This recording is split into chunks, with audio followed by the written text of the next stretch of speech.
It's late. I've had a few, and I can't sleep. Tomorrow's the inquest into the death of my best mate's son. My godchild. An all-round great kid. I've got to be there to give a character statement on Carl, a friend of mine since the first day of school, and his wife, and whether there might have been foul play involved in Noah's death. And honestly, I don't know. I can't stop thinking about it, replaying the story as Carl told it to me. Mostly, I can't stop thinking about the shoes. Everything I know secondhand from Carl. So I'll tell you what he told me, and maybe you could let me know what you make of it, because I just don't know. Carl was a guy I'd have trusted with my life. Last year, he bought a new house with his wife, Suze. It was never in a million years the kind of house I'd imagine Carl buying. An old tumble-down little thing with a thatch roof in the ass end of nowhere, Devon. A beautiful house, no mistaking, with wooden beams, buckets of character, acres of garden to get lost in a village where everyone knows everyone. Nice. Just not very Carl. I can see what drew them though. They needed the space. Noah was fast approaching 8, and his younger brother, Archie, was a 5-year-old wrecking ball. Add a heavily pregnant Suze and a cat into the mix, and London just wasn't an option anymore. I went to visit in their first week after moving. Everywhere was still a mess of boxes, but you could see how happy they all were about the potential for the place. It wasn't without its drawbacks. The floorboards were uneven and groaned under the slightest pressure. The layout was maze-like, and sometimes it felt like there was no knowing where a corridor was leading you before you'd somehow been turned back on yourself. The thick walls made it a Wi-Fi nightmare, and the house didn't warm evenly. In fact, some areas were downright freezing.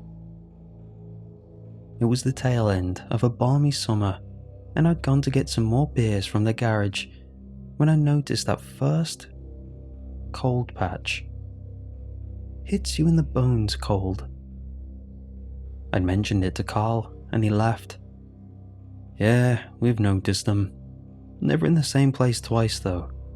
You can be walking the house at any time of day or night, and it's like you've walked into the bloody Baltic.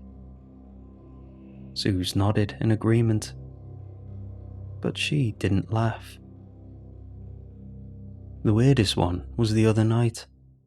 I was the last one up watching Match of the Day. Hadn't shifted from the armchair in a few hours, and it was like the cold spot walked into me. With hindsight, I don't know if any of that is relevant. It was just my first recollection of that house. The first really strange thing happened about 2 days after that. I was helping Carl re-turf the garden while his boys raced around playing a game involving pirates. We'd been working for a few hours when we both noticed the kids' game had stopped, and they were both stood perfectly still, staring down at one of the flower beds. Carl shrugged, and we both went over to see what had paused their game. What struck me first was how oddly still they had both become. They didn't seem to notice the first time Carl asked, "Whose shoes are those?" Noah still had the trowel in his hand. The two of them had been digging in the flower bed, and now, in front of us, was a hole that was nearly 3 feet wide and 1 deep, and filled with shoes. Carl stooped down to pick one up. "This isn't yours, is it?" he asked Noah, brandishing an old black leather shoe with an enormous buckle Noah shook his head. Of course it wasn't his shoe. It was perhaps the right size for an 8-year-old's foot, but it was far too old to belong to any of them. Carl lifted out another one, shaking the earth that filled it. Another shoe that belonged to a different time. I'm no expert, but it wouldn't have surprised me to find that either of those shoes was more than 100 years old. Carl sent the kids inside, and together we excavated the rest of the flower bed. We found 20 pairs of shoes that day, all of them made for children's feet, each a different style and shape, some poor and beaten, some expensive and finessed, and all of them for children. Carl was clearly alarmed, and I could see his eyes start to roam around the rest of the garden, wondering what else might be buried out there. Whatever Carl said about the shoes to Suze was a conversation behind closed doors. That night, we went out to the pub and spent most of the evening reading what Google had to say about children's shoes buried in the garden. The suggestions ranged from the sublime to the ridiculous. Dodgy landfills, serial killer calling cards, plague cleansing, Victorian wards to keep spirits away, fertility rituals. We took turns reading them out while we drank. It had been a good night, and we'd left. But maybe we should have paid more attention. After that, the shoes were kept inside. They made a little display of them, tasseled together on old bits of rope around the fireplace. Suze thought they were quirky. In the months that followed, there were other strange things that Carl would text me about. He said he'd got up around 4 a.m. one night, needing the toilet, and smelt smoke on the way back to the room. He did a once-over of the house and had become convinced that the smell was coming from a freestanding pot plant in the kitchen. It was a little shrub that they'd had for longer than they'd had Noah. After a lot of sniffing, Carl said there was no question it was coming from the plant, and when he pulled it out of the pot, saw that the entire root system was ablaze. Like the soil was full of fluorescent worms.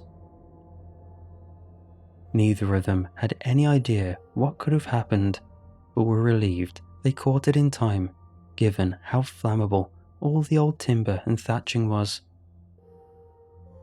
A week or so later, they found the wasp nest. Suze was cleaning the lounge, trying to sponge out a mark on the wall, when she heard the buzzing. The spot she was sponging gave way completely, revealing a throbbing wasp's nest. Carl sent me a voice message. Maddest thing, man. Don't know if you've ever seen a wasp nest. They're a bit like beavers apparently, in that they'll carry back all sorts of material to make it. But the nest was bright red and pulsing. Suze thought she found some kind of organs pulsating in the walls at first, and wouldn't stop screaming that the house was alive. It's messed up. All good though. Exterminators yesterday, and they reckon they've got them all. Just need to keep an eye on it. Weird that nothing came up in the surveys about this though. Not like the solicitors were cheap. Then, the cat went missing. First day that Noah went out to try his new school, he came home calling for George and ran around the whole house. But the cat was nowhere to be seen. Big fat old thing, not prone to long adventures or leaving the house at all really. A London cat that liked its creature comforts. Just gone. They put signs up around the village, and Noah requested that there was some kind of reward for the finder. But it stayed gone. On Halloween, Carl and Suze took the kids trick-or-treating around the village. they were starting to really settle into the village life and getting involved in things that they had never done in London. They come home, swag bags bulging with little chocolates, to find a cat sat on the doorstep outside their house. Not George. Nothing like George. This cat was sleek, lithe, and mean-looking, as Suze put it. But Noah had burst into tears and immediately started hugging and kissing new George, insisting that it had to come inside and that the cat had chosen them. "What are you going to do?" I laughed down the phone. I never had kids of my own, and with the state of my love life, it's doubtful I ever will. "Oh, Dan, man, I don't know. Obviously, that is someone's cat, isn't it? We can't just have it. I tried to explain this to Noah, and he said that the person can have the cat back when they come for it, and that was a week ago now. I'm just worried no one will come, and we'll be stuck with this new cat who really is a bit of an asshole." We'd laughed, and that was the last time I heard Carl laugh.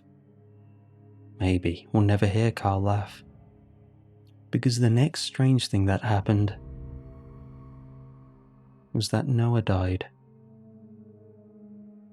Carl said that he'd been sleeping when it happened, but Suze woke him in a blind panic, not knowing exactly what was wrong, but that something had happened. They went to Noah's room first and saw that he was sound asleep in bed, and then went downstairs because they heard a bang. The door to the garden was wide open, and the strange black cat was prowling around near the flower beds. Carl said they never noticed this at the time, probably not until a few days later, but all the shoes around the fireplace were gone. All of Noah's shoes were missing as well. Then they heard a little giggle coming from upstairs, and ran back up to find little Archie sat in the toilet with his trousers around his ankles. "What are you doing, Arch?" Suze had asked. Apparently, happy little Archie pointed down the hallway behind them and said that he wanted to join the daisy line because it looked fun. Neither Carl or Suze understood what this meant. All the kids were arm in arm like a daisy chain, and they went dancing down the corridor. They went in and out of all the rooms, and I missed it because I was in here, and I was laughing because they went into Noah's room and out he came. He got to join the daisy line. Didn't look like he was having fun though. Carl told me that this was when his heart really started to race. He said that a coal patch had settled over them, over the whole corridor. Maybe it was because the leader was so mean. He had such a mean face, even though the dance was fun. He made sure that all the children kept dancing and dancing and dancing, and if they stopped, he whacked their little toes with a sharp stick. Out of all the questions that Carl had wanted to ask, what children, what leader, what on earth are you talking about? All he actually said was, "Noah," before sprinting off down the corridor back to his first child's room. "Maybe we can catch up with all of them in the garden," was the last thing Suze remembers Archie saying from the toilet. Carl tore into Noah's room, and the boy was still lying in bed, just as they'd seen him the first time they checked. But this time, Carl went right to his bedside. Sure enough, Noah had no pulse, his little chest no longer rising and falling. A cold patch had settled into the room, and his cold little body, cot death or infant death is what people keep calling it. Noah was really too old for that. But according to the doctors, sometimes these things happen. According to the doctors, this can also be exacerbated by neglect abuse, or trauma from the care providers. So tomorrow is Carl's inquest to see if either him or Suze had a hand in this. And I don't know. They both tell anyone who will listen these stories, these strange happenings in the house, and what Archie had said about the dancing children that night. And everyone smiles and nods at these poor, broken parents and wonders exactly what I'm feeling right now. Was there something else going on?